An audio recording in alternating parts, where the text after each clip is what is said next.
សួស្តីអ្នកនាងសូមស្វាគមន៍មកកាន់វីដេអូ Ra Gaming ហ្នឹងគឺខ្ញុំមកនិយាយអំពីការអាប់ដេតថ្មីមួយដែលមុនទូនមិនត្រឹម revamp ខ្លះមែនតើដែលមុនទូនល្ងាចមក3ថ្ងៃទី5ហ្នឹងគឺបានចេញ event មួយតែ event ហ្នឹងគឺជា event របស់ថាមុខនឹង Layla អញ្ចឹងណាហើយហូបរបស់ Obsidian ហ្នឹងគឺខ្ញុំអត់តាន់ update ទេអញ្ចឹងអ្នកនរគ្នាកុំតាន់អានេះអីដោយសារតែខ្ញុំមិនតាន់ update អញ្ចឹងណាហើយកន្លែង update មួយនេះគឺជាយើងលេងអញ្ចឹងទៅមួយវគ្គអញ្ចឹងទៅយើងនឹងទទួលបានកាតមួយហ្នឹងដើម្បីផ្លាស់ប្ដូរយកអីចឹងទៅហើយកន្លែងទី1ហ្នឹងគឺមាននេះអញ្ចឹងទៅមាន skin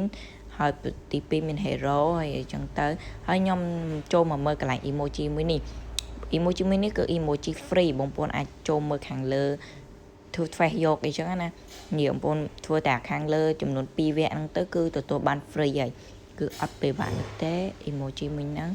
ហើយអ្នកនរគ្នាចង់បាន emoji មួយហ្នឹងគឺតន់អង្គគ្នាឧស្សាហ៍លេងទៅហើយខ្ញុំចូលមកមើលកន្លែង event ថាមុខ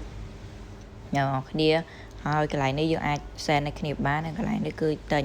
អញ្ចឹងណាហើយខ្ញុំអត់តន់ update ទេមើលអត់តន់ឃើញ fix skill អ្វីទេ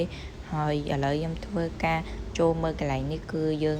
គ្រប់7ថ្ងៃអញ្ចឹងយើងទៅអាចទិញបានអញ្ចឹងណាអ្នកគ្នាហើយកន្លែងនេះគឺជារូបចលនារបស់Laylaដែលយើងអាចនឹងបានហើយកន្លែងនេះគឺជា skin collector ដែលមាន3 skin lucky box មាន4ហើយកន្លែងហ្នឹងskin normal skin អីចឹងទៅណាអ្នកមើលបានហើយកន្លែងនេះគឺជាវីដេអូសាច់រឿងរបស់គេ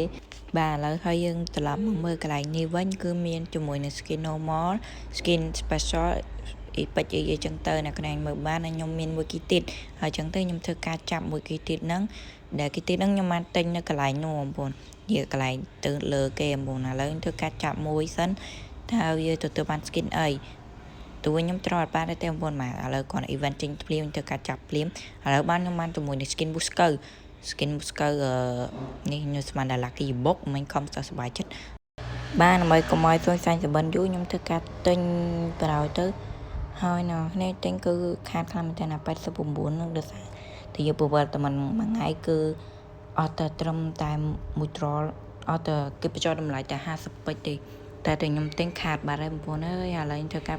បាញ់លើកទី1អូសំណាង lucky ឡាមែនតើបងប្អូនមកឥឡូវបាន skin មួយទៀតហើយ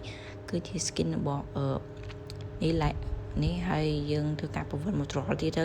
ថាបាន skin អីចូល skin Layla អូចប់ហើយចូលនឹងក៏អត់ដែរអីទេបងប្អូនហើយយើងអាចចូលទិញកន្លែងហ្នឹងបានឥឡូវវីដេអូខ្ញុំគឺមានតែប៉ុណ្្នឹងដែរហើយខ្ញុំអាប់ដេតតិចតួចយ៉ាងណាគ្នាមិនដឹងទៅហើយកន្លែងនេះសម្រាប់តែអ្នកមាន diamond ច្រើនទេគឺទិញយកមិនចាំបាច់នេះអញ្ចឹងណាទិញយកតែមើលទៅគឺខាតខ្លាំងមែនទែនបងគឺខ្ញុំទិញខាតខ្លាំងមែនទែនហើយកន្លែងនេះគឺយើងប្រវល់រាល់ថ្ងៃសម្រាប់អ្នកមានលុយអញ្ចឹងណាតែអ្នកអត់លុយដូចខ្ញុំគឺមិនបាច់ធ្វើអញ្ចឹងទេហើយយើងចាំគីទីលើកទី1លើកទី2ចេញមកបងប្អូនបាទហើយគីទីលើកទី1ខ្ញុំនឹងធ្វើការដាក់ diamond ល្មងហើយណាគ្នាកុំភ្លេច comment នៅ ID ឈ្មោះនៅក្រោមវីដេអូមួយហ្នឹងគឺខ្ញុំនឹងធ្វើការចែក diamond គ្នាយើងម្នាក់មួយ diamond ហើយគ្នាយើងគ្រាន់តែធ្វើការបើក live ទៅគឺខ្ញុំនឹងធ្វើការចែក diamond គ្នាយើងអញ្ចឹងគឺ diamond ពេជ្រលឿងគឺគេបើកឲ្យចាយនៅថ្ងៃទី9ខែ11ហ្នឹងអញ្ចឹងគឺអ្នកគ្នារស់រាន់ឡើងនៅធ្វើការវីដេអូមួយហ្នឹងហើយខ្ញុំនឹងធ្វើការ giveaway នៅវីដេអូក្រោយអញ្ចឹងអ្នកគ្នាកុំភ្លេច comment ផងជួបខ្ញុំវីដេអូក្រោយហើយវីដេអូក្រោយចាំជួបខ្ញុំ